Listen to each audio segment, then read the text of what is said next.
गुरु जी के चरणों में कोटि कोटि नमन। जी, खुश रहिए, बिल्कुल बिल्कुल। गुरु जी हमें के तो चरणों आप, में कोटि कोटि नमन। जी जी, खुश रहिए। गुरु जी एक सवाल पूछना था। जी, शरीर से जब आत्मा इस जन्म से निकलते कितने दिन बाद दूसरा जन्म में प्रवेश करती है? जब उसके पाप और पुण्य का हिसाब हो जाता है, जैसे ये निश्चित हो गया कि आपके पाप खत्म हो गए, पुण्य आपने पूरे आनंद से ले लिए, जब पाप पुण्य का हिसाब यमराज कर लेते हैं, उसके बाद ही फिर आप आगे जाते हैं किसी अन्य योनियों में। डायरेक्ट ऐसा नहीं कि आप मर गए और डायरेक्ट दूसरा जन्म हो गया, ऐसा नहीं होता। पहले पूरा हिसाब होता है यमपुरी में जाकर के। कितना समय लगता होगा इसमें? किसी का महीने भर में हो जाता है, किसी का साल भर में, और किसी का, अब किसी को बैकुंठ ही जाना है तो उसको साथ सीधा बैकुंठ सदगति, किसी को नर्क जाना है डायरेक्ट वहीं से, वहीं के वहाँ से सबके रास्ते खुले हैं ना, डायरेक्ट नर्क भेज दिया, स्वर्ग भेज डायरेक्ट स्वर्ग भेज दिया। आपके पाप पुण्य कम है, जरा से कम है, तो वेटिंग रूम में पितृलोक में डाल दिया। पितृलोक मीन्स आपके बच्चे जब कोई पुण्य करेंगे वो पुण्य प्लस होगा, तब फिर आगे का कार्यवाही होगी कि अब उस पुण्य के बल पर आपको स्वर्ग मिलेगा कि बैकुंठ मिलेगा कि नरक मिलेगा। उसके बाद जब हिसाब हो गया, अब देख लिया कि आपने नरक से सारे पाप भोग लिए, थोड़े से पाप छोड़ के फिर मानव का तन भगवान की कृपा से दे दिया जाता है, जाओ अब मनुष्य बनो, अब गलती ना करना, ताकि सीधा मोक्ष हो जाए। ये मेरी पत्नी आई है, आपकी बड़ी प्रश्नोत्तरी भागवत रेगुलर सुनती है, मैं तो पूरे सुन नहीं पाता हूँ। राधे राधे गुरुजी। जी, जय श्रीमन नारायण। गुरुजी मेरा एक क्वेश्चन है कि जब मैं जाप करने बैठती हूँ, शुरू में तो मन नहीं लगता था, लेकिन अब मेरा मन तो काफ़ी लगता है, पर कभी कभार ना मेरी आंख लग जाती है। 2 मिनट के लिए गुरुजी ऐसा लगता है जैसे मैं कहीं चली गई। हाँ ठीक है, तो भगवान फिर का मतलब चिंतन करते फिर ध्यान। लौट के तो मैं वहीं आ जाती हूँ। फिर ऐसा क्यों होता है गुरुजी मेरे कोई साथ? बात नहीं, ये तो आंख तब लगती है ना जब शांति मिलती है, तो अच्छा। भगवान के चिंतन में शांति है इसलिए। अच्छा गुरुजी।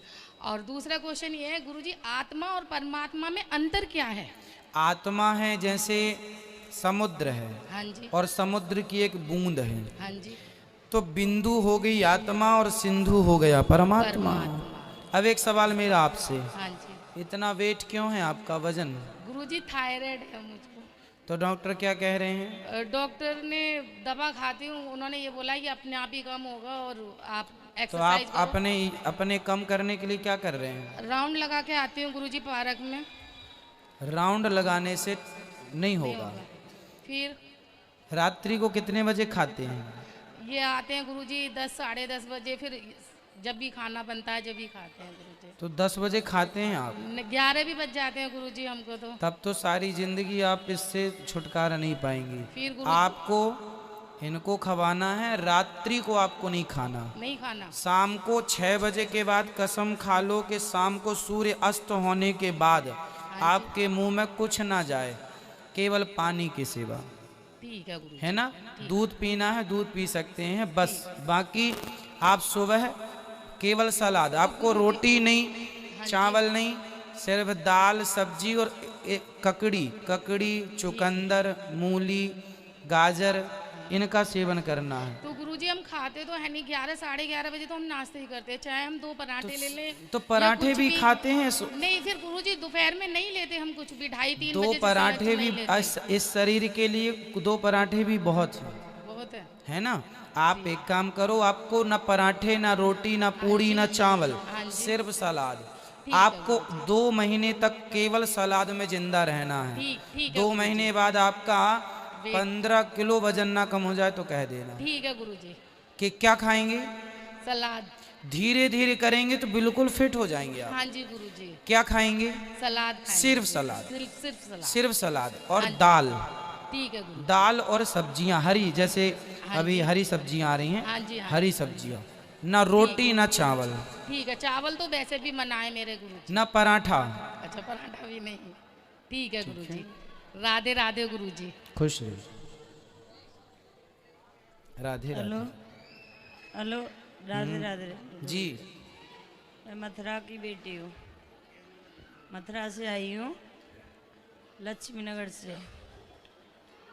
ये जो मेरा बेटा है ना, ये आपका बहुत ज़्यादा वो है। अब ये चला गया है, कहाँ? भगवान को प्यारा हो क्या गया। हो गया? ये अचानक गया है गुरुजी। तो अचानक क्या हो गया था? पता नहीं है क्या हुआ। इसके पहले तो ये पैदा हुआ था 2019 में 28 नवंबर को। तो एक तो इसके वाल नहीं था, अच्छा।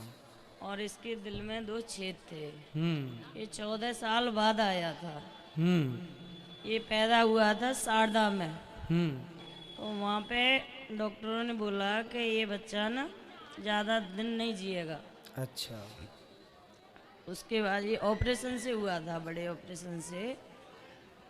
उसके बाद हमने इसे रेफ़र कराया एम्स के लिए। वहाँ से इसका ट्रीटमेंट चल रहा था। ये अच्छा खासा हो गया, एकदम बढ़िया। ये बहुत ज़्यादा पूजा पाठ वाला था। आपकी दिन रात भागवत सर्च करके गया है ये। और इसका ऑपरेशन होने वाला था अभी। अब ये खाता पीता पूजा पाठ मस्त था। डॉक्टर भी सलाम करते इसे, कहते कि ये बच्चा जी कैसे रहा है, जबकि ये बच्चा 60% ऑक्सीजन ले रहा है, इसकी 90% ऑक्सीजन हो गई। ये बहुत ही प्यारा था, एक पल नहीं जीता माँ के बिना। और ये अभी इससे एकादशी 20 नवंबर की थी ना जी। उसको ये मॉर्निंग में 6:15 बजे गया है एम्स में। ये 4 मखाने खा के गया, बस नहा धो के पूजा पाठ करके 1 मिनट के अंदर चला गया है। ये 10 दिन से मैं इसे आईसीयू में लेके घूम रही थी। तो डॉक्टर कह रहे हैं बस इसका ऑपरेशन होने वाला है 2 दिन बाद, ये बिल्कुल फिट है। एंजियोग्राफी क्लियर हो गई इसकी। बस मैं अब क्या बताऊँ ये किस चक्कर में गया है, क्या कहूँ। मैं हूँ बेटी यहीं की मथुरा की, पर रहती ग्रेटर नोएडा हूँ। ससुराल मेरी वहाँ है खैर अलीगढ़ जी। हाँ। कितने बेटे हैं अब आपके? बेटे तो महाराज जी मेरे पे 2 हैं, एक बेटी है। ये अचानक आया था 14 साल बाद। तो अभी एक बेटा है आपका? 2 हैं। एक बेटा एक बेटी? 2 बेटा 1 बेटी है। अभी 2 बेटा है? एक बेटा। 3 बेटे थे आपके? 3 बेटा थे, पर ये बेटा मेरा एकदम आप ही हो गया था ये बस। तो ये समझो कि आपके घर में बेटे के रूप में कोई संत ही आए थे और इस उम्र में अपना कार्य पूरा करके चले गए। ये अब जो है आपके पास 2 बेटे, उनमें आपको खुश रहना है, उनको अच्छे संस्कार देना है। बच्चे मेरे बहुत अच्छे हैं, पर एक चीज़ बताओ गुरुजी, हम इतना करते हैं सासों के लिए, ऐसी भी सास होती हैं कि जो अपने नाती के लिए ये देखने भी नहीं जाती हैं। आईसीयू में लेके हम घूम रहे हैं तो कोई घर का पर नहीं साथ दे रहा है, हम सबके लिए करते रहें। होता है मेरी माँ, सबके अलग अलग स्वभाव होते हैं। करना तो नहीं चाहिए लोगों को ऐसा, पर फिर भी करते हैं। तो करने के बाद भी अब हम उनकी शिकायतें लिए बैठेंगे तो भी अच्छा नहीं है। इसलिए आप इन सब बातों में अब कोई फ़ायदा नहीं गई। अब उस बात को बैठे रहने से, पकड़ने से क्या लाभ होगा? क्या सास चली जाएगी? जैसी है वैसी ही रहेगी। अब आप किसी को दोष ना दीजिएगा, बस जो जिसका समय था पूरा हो गया, किसी को दोष नहीं। भगवान का चिंतन करिए, भगवान सबको सद्बुद्धि दें, सब खुश रहें बस। जैसे हम मेरे पति फौज में, तो जैसे हमें कोई सत्संग में बुलाता तो हम चले जाते हैं। कोई बुलाया तो हम गए ब्रह्म कुमारी में, हमें बुलाया तो हम चले गए। तो महाराज जी हम ब्रह्म कुमारी में गए तो हमने वहाँ क्या देखा कि वो गुरु को तो वो भगवान मानते ही, वो तो हम पहले पता था। लेकिन उनकी एक बेटी है, थोड़ा प्रवचन देती है, मान लिया प्रवचन देती है, लेकिन उन्होंने बड़ा बड़ा पोस्टर लगा रखा है और उस पर लिख रखा है मातेश्वरी जगदम्बा। हाँ, मेरे तो बोल रहे कि इसमें फूल चढ़ा के जाओ। सत्संग तो हमने सुन लिया, कोई बात नहीं, फूल चढ़ाओ, प्रणाम करो। हमने बोला देखो दीदी, हमारे जैसे हमारे भगवान एक हैं, वैसे हमारी माँ भी एक, जगदम्बा भी एक ही है, जगत जननी एक ही है। हम इंसानियत सिर झुकाएंगे, पर आप बे बोलो का इनको माता बोलो का जगत जननी यही है, ये गलत है। ऐसे बाल खुला करके सफ़ेद साड़ी पहन के बड़ा बड़ा पोस्टर लगा रखा है, और एक जगह और में गई, अब सत्संग में बुलाते तो चले जाते हैं। वैसे हम तो आपका ही सुनते हैं, तो माँ भी यही बोले कि नहीं ये जगत जननी है, इनके चरण धो, वो करो। मैं देखो हम पैर छू लेंगे, लेकिन जगत जननी तो नहीं है। तब वो महाराज जी दोनों जगह हमसे बहस करने लगे। हमने बोली महाराज जी हम तो हैं अज्ञानी। मैं बोली हमारे गुरु आपको जवाब देंगे, और हम जाएंगे तो गुरु से बोलेंगे। जैसे हमारे भगवान को एक लोग लॉन्च कर रहे हैं ना, वैसे ही हमारी माँ को भी कर रहे हैं। तो इस पे आप उनसे बोलना कि यदि ये जगत जननी है तो फिर दुर्गा कौन है? मैं बोली अगर क्या ये दुर्गा से बड़ी हो गई? मैंने एक बात तो बोली, अगर ये वो शेर पे सवार है, इनके पास अगर शेर आ जाए तो ये रुकेंगी?